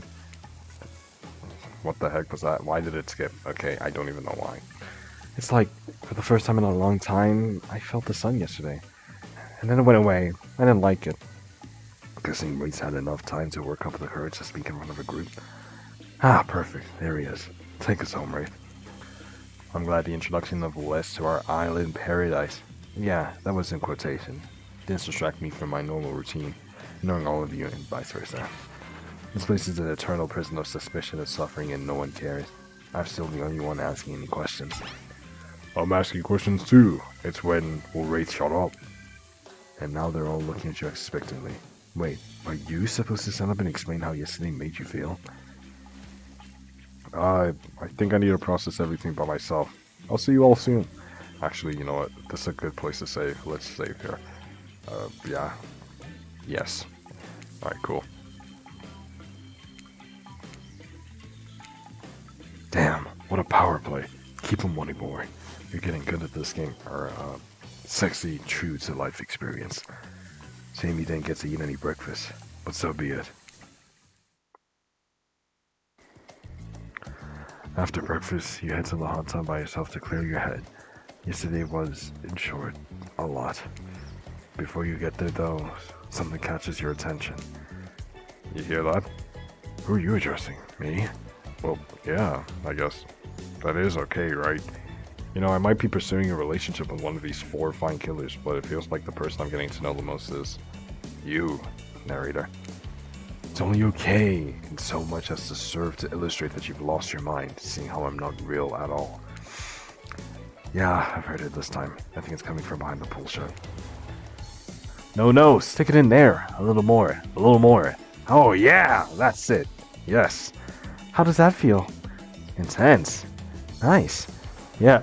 Ugh. It feels right. This is uncomfortable. Now I want you to take that and put it right. Yeah, you know what I'm talking about. Just like that? Exactly like that. I swear I had no idea those two would even do, whatever it is they're doing. I'm afraid to look. Please say something so they know that you're close by and can hear everything. Oh wow, look at this super cool bottle of Trickster brand suntan lotion someone left on the chair. Wait. Okay, let's restart then. Oh wow, look at this super cool Les the Best Twitter and Instagram. Both handles are at I'm just less _ one word, no capitals. That someone just left behind. It's crazy. Anyone know where I could follow? damn it. Ah, come on, a little privacy, please. Dwight's painting on Claudette has crazed look in her eyes.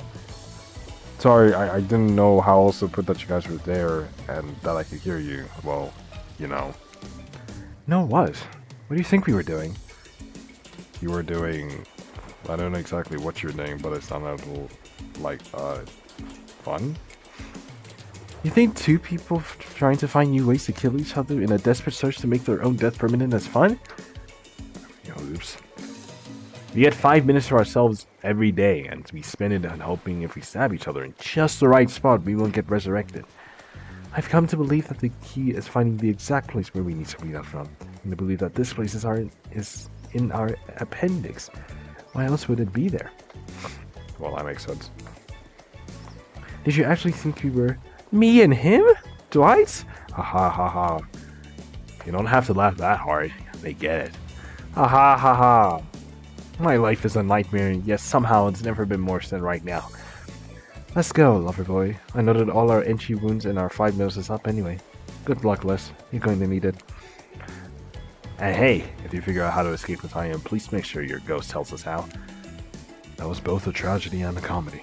A cragmedy. That was such a bad joke. Shut up, I like it. Anyway, where were we? Oh yeah, you're heading to the hot tub by yourself to clear your head. Yesterday was, in short, a lot. So far today's been exhausting too. But you're dedicated to achieving a true centered sense of calm. No drama, no BS, just soaking up sun in a heated pool. Today you're on a date with you. Oh, I like that. I want to be on a date with me. Who would make the first move? And aside from that disturbing thought, all is going to plan until a shadow blocks your precious sun. Spiky tipped like a palm tree is bending over to screw with you. But it's no tree at all. It's... Hey baby, breakfast was weird, huh? Everyone's looking up and announcing how they're feeling. What about that about? Supposed kinda checking with the group. I don't like it. Fish, kinda lazy. Whatever though, breakfast is done. Don't want you to eat before noon or after 4 p.m. Yeah, I do intermittent fasting. You see my abs, by the way? Maybe you can see them later at my private stage on the other island. You know, IP Island, where all the Hollywood celebs hang out. And if you play your card right, I could give you a private show. Catch you around. His abs are pretty amazing. You gotta give him that. And the blow up bad, threatening, but adorable. Makes for an entertaining silhouette. Genius idea. He's a psychopath, just like the rest of them. You don't gotta give him anything. And we're not best friends. Just because we had a little talk about doing a little talking, it's not an open invitation to go smashing a fourth wall every 5 seconds. You technically, you know what, fine. Never mind, I'm not gonna argue with the narrator that can't even answer me back directly. Okay, now that that guy is gone, we've got some ground rules established that we're definitely going to abide by. It's time to lay back, take some deep, slow breaths, and... Nope, another shadow. These people will not leave you alone. Let's see who it is this time. Oh, the spirit. That checks out. You two have gotten pretty cozy. We should get out of here. I know a place that brings a bit of welcome darkness to this tropical nightmare. Best of all, I'm the only one that seems to know about it, so we won't be bothered there. I don't even know why I'm telling you, really. It's my private spot. But I guess I've got a feeling that you'll appreciate blah blah blah because it somehow just get blah blah blah. But I'll get them. Oh, I'll get them all. And I'll get my father too. And I'll punish him for what he did to my mother and me. Spirit radiates a menacing aura, waving her sword around in the air as if she threatens, well, the entire universe. It's scary and more than a little hot. She got turned on by menacing. Look, all this time a murderer's island has got us both a little confused about things. I'm choosing to lean into it. I suggest you do the same. You've seen her get mad, which is probably enough to scare you into compliance. But you've only seen that there's a more sensitive side hiding within her. Which one do you think you'll win you on? You consider her offer, but before you can decide if you want to go off with Spirit, the Huntress interjects. I guess you could go off with Spirit today. She seemed pretty cool, actually. I think we weren't here on this island vying against each other for your attention. We might actually be friends. We might have something, though, you and I. I couldn't let you go off to our goth lighthouse without speaking up first. Yeah, I know her secret spot. I see everything through the holes in this adorable mask. So my offer stands. We can still hang out today, putting in a room with my cabin. Wink wink. Damn! I know I already got Huntress, but damn, bro. It's pretty cute that Huntress thinks that she has to say wink wink out loud. The mask barely even hides her face. Tough choice. You weigh your options quickly, because you can only go on one date today, and you also don't want to be hacked into pieces for saying the wrong thing. It's always good to remember that these are cold-blooded killers, but you know what they say. When life gives you lemons, you make lemonade. And then die a horrible, withering death after drinking it because the lemons were poisoned all along. Sorry, this island is really got me tilted. So, who will it be? Easy.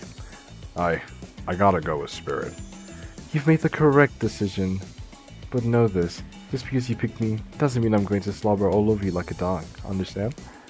Well, of course, You still got a lot to prove to me. I want to believe that our connection is real, but I've been hurt before. Literally, with a katana. The katana I now yield in spectral form. You feel me? Because you will feel me if you try any macho trapper crap. Yeah, I feel you. Hey, yo! But before you ask Claudette and Dwight to clarify, I'll just let you know that yes, it is too late to change your answer now. Okay, damn. I mean, not even damn, we want this. You and Spirit arrive at the coast, overlooking the Black Lighthouse. It's old and decrepit, but still impressive. There's something magnetic about it. You can see why Spirit would be drawn to such a place. You look Spirit up and down and notice that she's wearing all black, just like the lighthouse. I'm noticing a bit of a theme. Is black your favorite color? Black isn't really a color at all. It's the absence of color. It's a void, blah, blah. Shut up. Like me. Okay, well, you're just emo. Shut up, Les. Spirit smile. What? Okay, I gotta just be full goth emo. Alright, we go again. Nature abhors a vacuum. You're not sure if that's a good thing or a bad thing. The laughing waves on the shore of the coast set a romantic tone. The fog that surrounds Spirit everywhere she goes blends perfectly with the mist rolling up over the rocky shoreline. She's at one with this place, and so are you.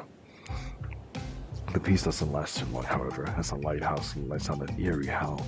Like a monster dying, spirally black light stretches out across the sky. Spirit has to yell at you just to be heard. Oh yeah, it does that! The light and sound recede and the two of you sit in silence. Spirit lays a towel down and then pats on gently. Clearly she wants your company, so you oblige. When you do, she takes out some sunscreen and hands it to you. You're not exactly sure what to do. Is this an invitation to get in a little hand-on-hand action? What else could it be? Now we're talking, or thanks. I would just say thanks. I forgot to bring my own when I lost my memory and fell into the ocean. No problem, I figured as much. Yes! Spirit turns away while you slather lotion all over your body. You need any help reaching those difficult spots? You see a hand float around your back. Sure, why not? Spirit hands your back, and Spirit's hand on your back is ice cold, but she has a soft touch. When she's done, she takes care of herself. You watch a Spirit apply sunscreen to herself in the most unique way by floating her own hand around the back to spread it on. Comment on her floating hand's ability, saying nothing, ask about the shard of glass sticking out from her. Yeah, let's ask about the shards of glass, actually. So, if you don't mind, what's the deal with all those shards of glass sticking out from all over your body? You really want to know? You're not creeped out by that? Of course not. No. You're not creeped out. Just nervous because you know the answer might be very personal, but she's the person you want to get to know. I was just thinking about what you must have gone through to end up like that. Had it been horrible. It was worse than death, at least. Death ends, eventually. But I wouldn't want to forget it. It literally made me who I am right now. Truth is, I could put all of these bits of glass that are stuck in my flesh out right now, if I wanted to. But I don't want to. Each shot is a reminder of what my father did to me, and what the world did to him. And that's why I refuse to play the universe's game. I hate the idea that I'll be forced to succumb to the pressure the way he did in the end. The way the fear and anger filled him up and then came bursting out. The way his misery flooded our home and drowned us all. Yeesh. It's hard not to think about revenge. The dragon inside me. It's doing to me what the world did to him. I have to fight it. Even though it gives me strength, I must maintain control. You're stronger than he ever was. I'm sure of it. I appreciate that, Les. And of course you do. Ugh. I suppose a little help isn't a bad thing in life. In love. This world is a lot to endure alone. Maybe I could use a little assistance reaching my delicate toes for a bit of lotion. You know, having your body contorted into these vengeful poses really does a number on my joints. It rubs the lotion on the skin. I know what to do. Toes. Perfect. Not impeccable. Okay. Perfect. Damn. See the way I'd be tossing that lotion, dude? I'm just so good. Dude, Easy gaming. Well, I suppose that the lotion made it to where it was supposed to be going, eventually. And you weren't too incredibly wasteful. I'm not a woman who believes in rushing through things just to get them done. If there is a next time, I'll show you do even better. You look up to the lighthouse. Its ominous dark form hovering above this moment between spirit and yourself. Evil as it is clearly is, in this case it does to you a solid by blurting out another ominous moan and burst of black light that rescues you from this awkward silence. Is that the Flying Dutchman? From seemingly out of nowhere, an ancient-looking ship appears in the waters. It glows, itself a thing of death, a spirit of a ship that once sailed these seas centuries ago. A tattered black flag whips in the ocean air above the ship as it careens through the shore. Before crashing on the rocks, it must have been drawn in by the lighthouse. You hear the distant shouting of sailors as the old wooden ghost ship breaks up and sinks into the water. Oh, right. It does that sometimes. Should we, do something? Nah, the sharks will take care of it. Within a minute, the ocean is quiet again, except for the waves. Note to self, hungry sharks. But these time-traveling pirates, or whoever they are, you're half sure you saw one of those skulls and crossbow flags, aren't the only things that were drawn here today. It's Wraith. He has emerged from the palm trees behind you. I didn't come here to break up your date or something. I came here for that. Wait, so he summoned the ship thing? Interesting, I guess. Wraith points to the lighthouse. It is indifferent to his attention. I've been seeing it in my dreams, shining a strange light on me. I can't avoid it. Through the woods, the walls, nothing seems to stop it from reaching out to me. Duh, it's a haunted lighthouse. It does it to everyone at some point. You're no more special than me. Those dead pirates or that mermaid I saw washed up on shore that one time. Yeah. Mermaids, by the way, aren't even close to as beautiful in person as you think they are in the movies. More sea witch than underwater princess, if you get my drift. It's our part of a vast conspiracy. An epic river of lies that runs beneath the island or something. I'm pretty sure I figured it out. The basics, anyway. If you come with me, I can. You can get cut. The spirit waves her katana, nearly trimming a couple buttons off Waith's tropical top. He takes a hint and bucks away a few steps slowly. For the quiet guy, he never really shuts up. Yeah, to be honest, Wraith talks a lot, dude. Okay, be that way. We'll see. Alone at last, tension broken, deathly moans quiet, and Wraith vanished back to wherever he hangs out. You scooch closer to the spirit, breathing in the damp, foggy air that seems to emanate from her. Not quite clear how the whole fog thing works, but you don't even care. You're feeling this moment. The spirit seems to be feeling it too. She starts to adjust her robe, and you get a peek at the bathing suit beneath. Woo, woo, woo! Let's go! Let's go! Woo! For someone who seems intent on proving how little she cares about what everyone else thinks, she put a lot of work into getting into that suit. It's got straps for days. However, you're so focused on what's happening with Spirit, you don't see the next interruption coming. And damn it!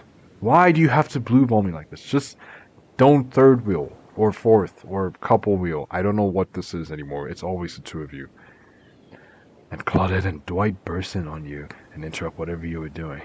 It doesn't seem like they were worried that they'd bump into you much. We're here to make a very dramatic announcement. Well, technically we're here to invite you to join us back at the beach, where we'll be making a very dramatic announcement. It's hard being the producers and the hosts. Aren't survivors supposed to work in groups of 4? True, Dead by Daylight reference. When you arrive at the beach, you realize that you were set up. Despite promising an announcement, Dwight and Claudette stand quietly. This isn't at all what was promised. Wait a minute. There's no announcement here. But there is me. You've got mud in your ears, friend. I told you, get lost. Suey. Don't you see? Lost is what I am, and so are you. But I know the way out. I've got a map back in my secret lair, literally and figuratively. Yeah, I know the difference. That's why you should ditch Spirit and come spend the rest of the night with me instead. You got a secret lair? Damn it. He said anything about a secret lair.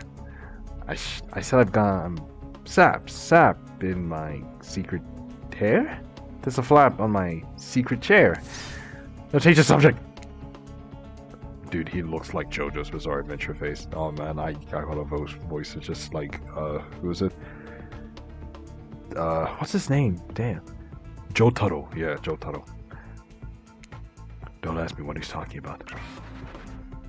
You're trying to make a mess of the first nice day I've had in I don't know how long, because it's not even clear what your year it is in, but in a while. I'm not about to be ditched for the likes of you. Stop messing things up. Like I keep trying to tell you, it's the Stang Island. I've come to accept the difficult truth. What's happening here? Well, I'm convinced that it's our fate. It's not anyone's decision. It's simply the way it will be. There's no use fighting it. Dude, I gotta play I gotta like do a Wraith run. I mean, I'm definitely not gonna do it on stream. This is definitely gonna be like the last run that's gonna be done on stream. But I'm really curious for Wraith. It seems like he knows a little much.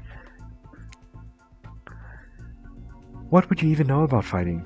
All you know is hiding in your spooky little secret hair and crying like a baby while ringing your little bell. So don't tell me what I can and can't fight back against. I was born a fighter. A dragon— Shut up, dude! This dragon lives inside me thing is so sauce. A dragon lives inside me. I can't not fight, even when all I might want to do is hide. Don't you see this giant hat? It's a metaphor. If I do have a fate, my fate is to win every fight that comes my way. Got it? Okay. Oh, I'm so scared. Shiver me timbers. Folks. Oh yeah, you hide. I've seen you hide. You do your little phase walking routine. What do you call that? It's basically cloaking. And we all know that cloaking is a type of hiding. Folks. You cloak, I don't cloak. I'm not a cloaker. I phase walk out in the open. You just can't see me. You have no idea what they're talking about. But this sure sounds like some video game community forum thread miniature, if there was ever such a thing. Not that you know about that either. It sure doesn't seem like Dwight and Claudette are going to stop this, so it's on you. Ahem! I think I was brought here to make this choice, so I'm going to do that right now. And I choose the spirit, obviously. Like, come on, bro. When it comes down to it, neither of these two seem easy to fall in love. Easy to love. I mean, damn. Spirit literally has broken glass shards sticking out of her. But she has a certain charm to her glow. Spirit and I were actually having a nice time. Besides, if it's my fate to end up on this island, well, to hell with fate, really. I don't take this the wrong way, Wraith, but the amount of awkwardness you pack into a single day, no wonder you're so skinny. All that second guessing yourself must burn a lot.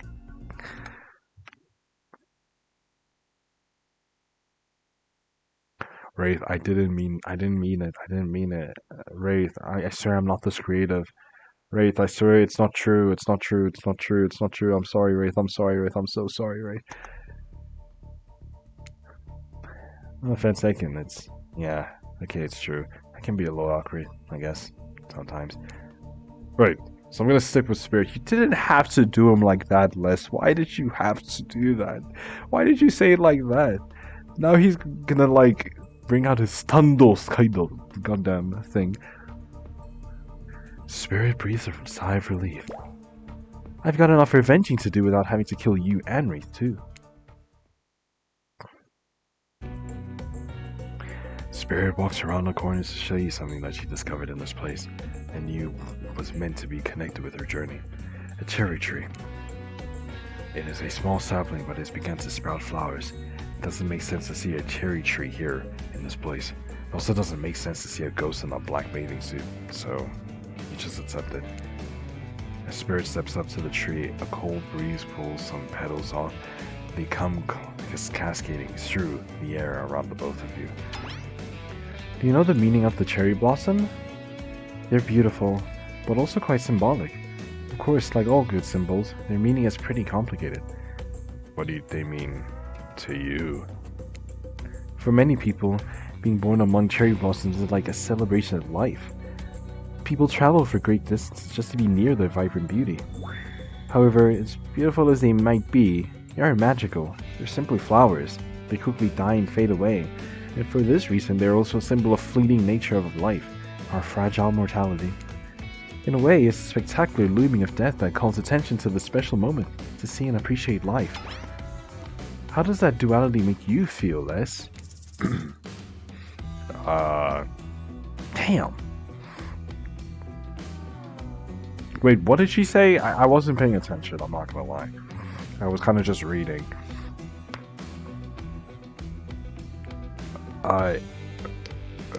Frustrated or what's a... I guess frustrated as a spirit answer. Or empowered. I guess empowered because you can decide what to do. The knowledge that life and death are a cycle has always given me peace. Accepting the fleeting nature of life, like the beauty of a flower in bloom, allows me to appreciate the moment without being too hung up on what comes up next. As you explain, Spirit's face begins to look sad to you. You're not sure why. It's not the happiest topic, life and death. But why should that matter? And then it dawns on you. Spirit has been trapped in this ghastly state of death with no hope to cycle back. No rebirth. Oh no! Oh, I'm sorry. A moment of blossoming life long gone. That scary time of death and decay that comes after the good part. That Spirit's eternity. I feel like an idiot. I wasn't talking about you. I wasn't thinking about you. You just answered from the heart. I can't let that bother me. Our priorities are not the same. No! Damn it! Once, the fallen cherry blossoms represented the souls of samurai warriors, those with noble characters, those who did not fear death, who were killed in the greatest sacrifice to honor their emperor. Their lives were short, but the purpose gave them beauty. Those warriors saw death coming, but they never despaired. They stood and faced it. They held their swords and struck down their fear. But despite the samurai spirit that lives on in me, in my noble bloodline, my life is ended, but my gift continues to stretch on. The cycle is frozen. This cherry tree? It's not real. Though its petals fall, they soon replenish. It's as if it were installed here by someone. You watch as Spirit chooses her words very carefully. By something with no respect for life or death. Dude, I'm so sorry. We're sorry to interrupt. You know, we don't believe you, right? Yep. But this time we got really good reason. And it has nothing to do with us being manipulated by an unseen force, because that's definitely not happening. Nobody accused you of that, but okay. We're just here to tell you that it's time for dinner, silly. Get in while it's hot. I guess it's time to go, or whatever. Thanks for spending some time with me today. I enjoyed it. Me too.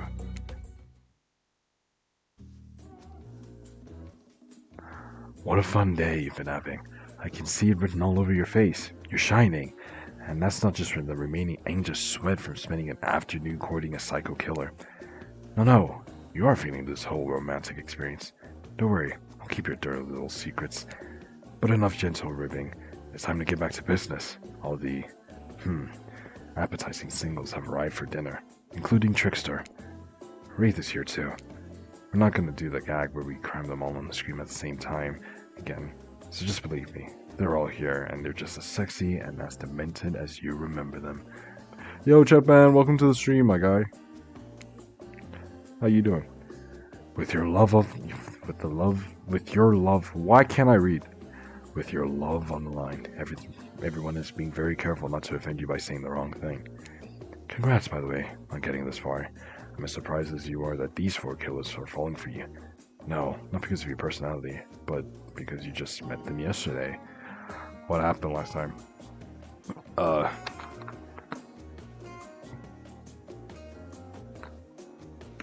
We were getting with Huntress. Huntress is one of the people that you could get with in this game. I don't know if you know Hooked on You, but if you do, then that's absolutely amazing. But it's just basically a dating sim we got with other people. So we're doing the last run, or like last run that's gonna be on stream at least, and it's with a different person called Spirit. However, However, since Trapper doesn't seem like the biggest longshot to end up holding onto your heart, he throws caution to the wind and speaks up. It's a pretty small consolation prize for being the least loved killer on Murderer's Island. But hey, letting them have this one moment in the spotlight is the least we can do. And heaven knows they won't do any better than that. If I'm dining solo, I'm eating what I want. And you're all eating it too. Lamb shank, rare, salt, pepper, no sauces allowed. I serve it with one single piece of broccoli so Wraith won't complain. I like broccoli. Gives me horrible gas. Oh, I don't like it. Oh, I don't like that. It looks like Jotaro, bro. Buddy, wait till you smell what rare lamb does to my bowels. It's awesome. Dinner will be served shortly, but certain power brokers would like to know about your day. Would anyone like to share your day with the rest of the group? You've had an interesting day, that's for sure. But how will you describe it to the others? Say too much or too little and it could affect your standing with the group. Okay, but don't just sit there and say nothing. Nothing is not an option. What does koi mean? What does koi mean? Making a pretense of shyness or modesty which is intended to be alluring. Okay, gushing is kind of like simping.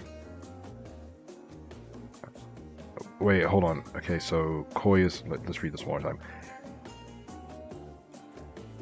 Making a pretense of shyness or modesty which is intended to be alluring. You know what?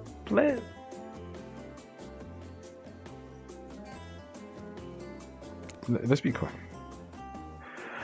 Okay, it wasn't really a date. More like two people avoiding everyone else and choosing to be alone, but doing it in a relatively close proximity of each other. You know what? That is the best thing that I could have ever said. I did not expect that answer. That's exactly right. Couldn't have not said anything of value better myself. Yeah, I know. Spirit is clearly happy with the way you portrayed your date. No surprise. She doesn't like people getting into her business. Dwight and Claudette bring out dinner. Everyone eats in silence. No one trusts anyone now, and they are all very tired. Oh wait. No, sorry. That's a dreary supernatural horror thriller set in Antarctica, not a charming parody dating sim set in an undisclosed tropical paradise. Bon appetit! Bony appetit, ayo. Don't you mean bon? No, almost everything we serve has a lot of bones in it, even the vegetables. Impossible to avoid on this island. Everyone eats without speaking. Tensions are rising, both of the sexual and deadly variety. When everyone finishes, Dwight and Claudette come back to clean up the table.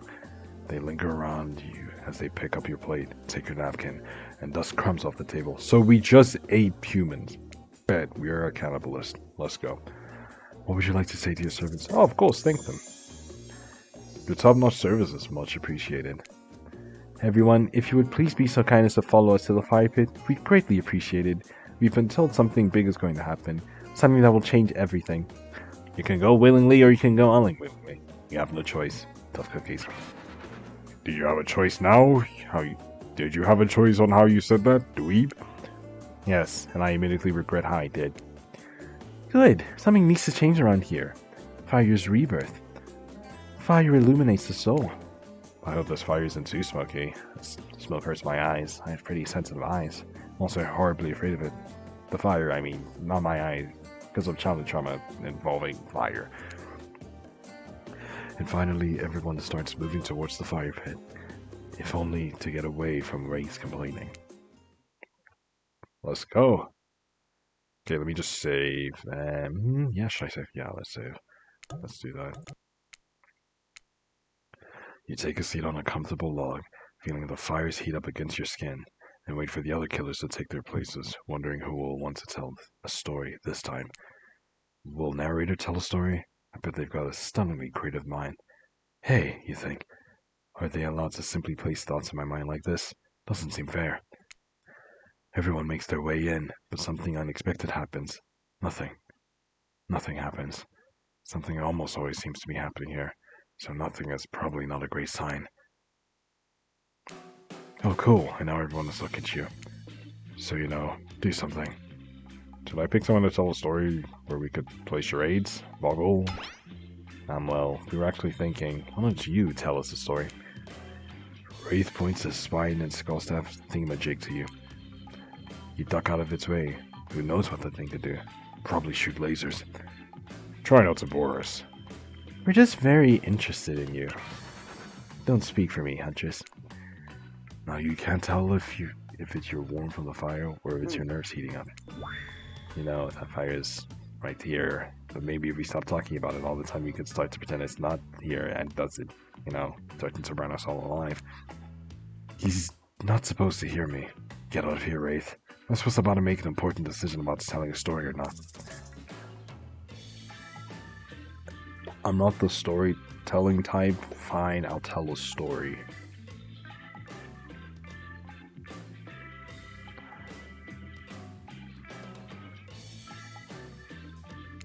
Wait, I did save. Okay, oh, thank goodness. Okay, I'm not this. I'd rather not. Why? Do you have something to hide? You're telling us you don't have a single story in your entire life? So sad, truly. Humanity has reached its crumbling nadir. I just wanted to hear your voice. I mean... Wraith? You gotta relax now. I'm out here trying to get spirit. Don't move me, alright? I'm focusing. Why are you being like this? Because I don't want to, and that's that. Power move. I respect that. Okay, that was not a very good story. What? It's not a story! I don't mean to insult you, but it was actually quite bad. Sorry, but the Saturday keeps it real. We can't just end it here. Okay, it's probably just a bug. So who else would you like to hear a story from tonight? You look from killer to killer, trying to decide who might be the most entertaining. Then you go to your load and load the save from before because you actually want to see it as a way you could swoon the spirit with a good story.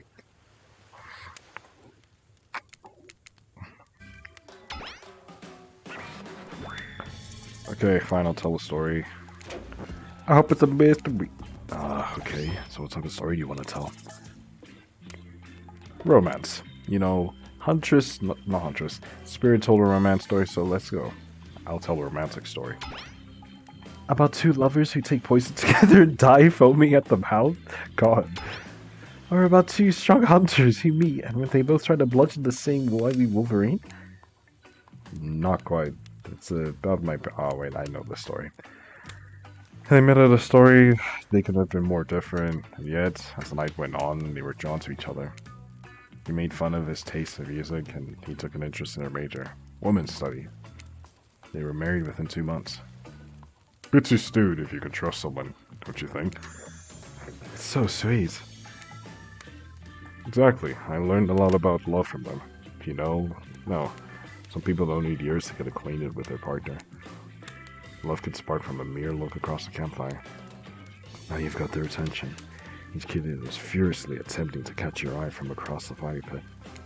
Except for Trickster, who has wandered over to the bar and is loudly playing his own music and headphones to drown you out. Okay, that was not a very good story. I don't mean to insult you, but it was actually quite bad. Sorry, but this narrative keeps it real. Can't just end it here. So else would you like to hear a story from tonight? You look from killer to killer, blah blah blah, obviously the spirit. I suppose I could tell a story. I don't really want to, but anything else is sure to be better than whatever you get out from anyone else in this group. Like all good stories, I stole this one from someone in the past who is dead now and can't do anything about it. It's called the I suppose the fiancé. One winter, a young couple decided that the next spring they would be married. The two were madly in love and could not wait for the snow to melt so they could join in matrimony and unite their souls for eternity. How could I read matrimony but not know the other words? Per the latest bridal trends, they decided to have their wedding ceremony at the edge of the woods by a beautiful shabby chic farmhouse. Together they spent months planning the details of the wedding. The two created invitations, figuring out seat arrangements, and tasted 100 cakes before settling on the perfect one. They chose Lilikoi, by the way, so fancy. When it came time to figure out the decorations, however, the bride the fiancé, I guess, since she wasn't actually married yet, wanted to take the lead and set the style. After all, her boyfriend had been wearing cargo shorts and open-toe sandals for pretty much their entire relationship, so she was definitely not to be trusted. Having decided on such a lovely natural setting for the ceremony, the fiancé decided that she would create a unique floral arrangement from the local wildflowers that surrounded the farmhouse. As soon as the sun rose on the first day of spring, she set off into the woods. Each day she spent hours mapping out where the best blooms could be found, and prepared to pick them herself in the morning of the wedding so that they'd be at the height of their freshness and beauty. Enamored with such incredible variety of the flowers in the woods she surveyed, the fiancé, since it had not been yet married, became obsessed with knowing just how many there were, so that she could choose the absolute best. When the fateful morning of her big day finally came true, the fiancé told her husband-to-be that she had one final errand before the wedding. Excited for the ceremony to come, she dressed in her beautiful white gown and set off into her woods to gather flowers. Treating carefully, she followed her route, selecting only the best stems and collecting them in a basket. However, when she came upon once familiar clearing, something that was not as she expected. Somehow, it was more beautiful now than it had ever been before, and just on the edge of her view was a new bush filled with blossoms so vibrant and colorful, she became dizzy just looking at them.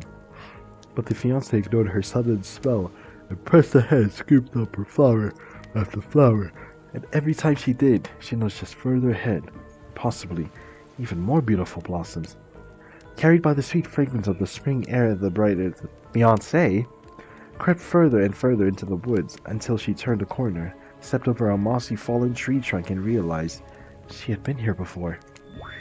But this wasn't the clearing she remembered of, or at least not how she remembered it. The flowers were suddenly overripe, decaying, falling from their stems into festering, moldy piles of the floor. Where the bees had been, now only flies buzzed. Why'd I say buzzard, bro? Where the scene of flowers Where the scene of flowers had once intoxicated her, the odor of mildew now made her sick. She turned and looked back, but the path was dark. Into a shadowy glen she walked, and walked, and walked. That day, as guests gathered at her farmhouse, the fiancé was nowhere to be seen. Her friends, family, and love began to look for her, but to no avail. They searched the pasture, the tree line, and into the forest, but there was no beautiful wildflowers or young lovers to be seen. Just old dead trees, trampled vines, and moss-covered rocks. The fiancé stayed a fiancé for eternity, always wondering, looking for fresher blossoms to clip, but never finding them. Distracted by a never-ending search for perfection, unable to see that you're alone for who you are. Now that you're all alone. I thought it was beautiful inside. Just like somehow we knew. Jeez, that was super duper deep, my guy, I'm not gonna lie. God damn, this is amazing storytelling, bro. How is story time? A lot of people like to take pot shots at sequels, but I think every good story deserves a follow-up. When you think it's the end, the sequel is almost never as rewarding as the original. That's why I'm much more of a fan of episodic style of storytelling. I know it's a series takes a lot of what? I know it's a series take what? Knowing it's bruh. Okay, reset. Let's go. Knowing it's a series takes a lot of pressure off any individual installment and builds a greater sense of community between audience and creator. Don't tell me less. If you could delete any sequel from existence, what would it be? Don't answer that. We actually don't care. We're just here to make sure that we seamlessly move on to the next segment of the evening. God forbid my small talk get in the way of a romantic Twilight moment. Dwight, I'm gonna need you to shut your trap. Dude. You know that we need to get back to that thing we do whenever we're not on screen. Okay. Have fun tonight, and try not to wink wink, end up dead. Why did you say the words wink wink out loud and then have a kind of double entrade? Or are you... What? Why did you say the words wink wink out loud, and what kind of double Entard? I don't know what that is, dude. Entendre. I think. I think it's probably in Toronto. Alright, Are you getting at with the end up dead thing? Dwight is physically incapable of winking. Not since the accident. And you do know that all of these people are despicable criminals with double-digit kill counts, right? Well, except for Spirit, she really doesn't belong here. She's strictly a victim, not a perpetrator. No wonder she's pissed. Did I hear someone trash-talking Spirit? Deal me in. What do you say we take this talk to the hot tub so I can soak this bar while I roast that ghost with some killer hot takes? Please, enough talk of burns, things that are lit or getting blazed. It's enough that these activities have to be set next to a literal fire. Must I be surrounded by figurative flames as well? What if we turned and ran away as far away from this place as we could? Just you and me. On those spindly legs, you'd probably tire up before you go too far. If it's running far away to some place more secluded, Les... What the heck, Les? I can't breathe. If it's running away to someplace more secluded, Les is after, and obviously... They should obviously join me. Have you seen these legs? Pure power. Not that my walk speed really reflects my giant stature, but that's because I choose to move slowly for stealthy reasons. It's my own choice and it's completely logical. Whoa. Why is everyone so obsessed with comparing themselves to each other and creating drama? I'm so over all that. Don't you get it? Society wants to trick you into fighting with each other so that corporations can get a swoop in and sell you fake solutions to all your fabricated problems. I'll be sitting in the shade and drinking some locally sourced thumbing down to a public domain novella printed on recycled paper because I refuse to play their game anymore. It's like she's actually trying to be as appealing as possible. Does it really turn anyone else on, or is it just me? Despite Trapper's insatiable appetite, it seems his attention, along with the intention of everyone else, is still on you for the moment. Maybe you could, I don't know, just pick one of us. Maybe we could all move on with our lives, or you know, some special projects we might have going on. You heard him. Who will it be? Who will you head off with for an evening activity? I'm just saying, you may not get a ton of chances to date around like this before your time on Murderer's Island comes so close. And no, I'm not satisfied with that name either. But with this streaming reality TV dating show boom happening, it's pretty much all that wasn't taken. Which killer would you pick? And yes, we're back to excluding Trickster because, that guy. Obviously, we're gonna pick Spirit. Spirit. Oh, you picked me. Yay. Sorry, that was rude of me. I despise phoniness, so I should be honest with you. You make for interesting company, and I love the idea of winning over these killers at all costs, even when I hate the game and the prize. But I had a long day. Floating, subverting expectations, grinding my teeth as I imagined sweet, sweet revenge. It takes a lot out of me. So don't stop bringing your A game, alright? It might seem like it might seem like I hate everything, and getting to really know who I am is an impossible task and not worth trying. But too bad. You won't know unless you search deep inside yourself and bring everything you've got. But just say the exact right thing at the right time and melt my cold heart in an instant. I don't know the rules here any better than you do. See you at the bar, I guess. And that is where we end off.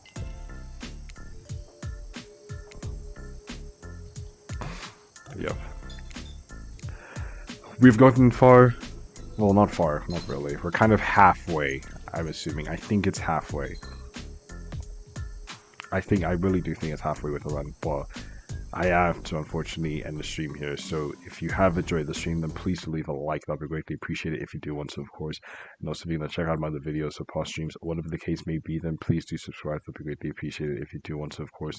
And also, if you want to check out what I really did say that.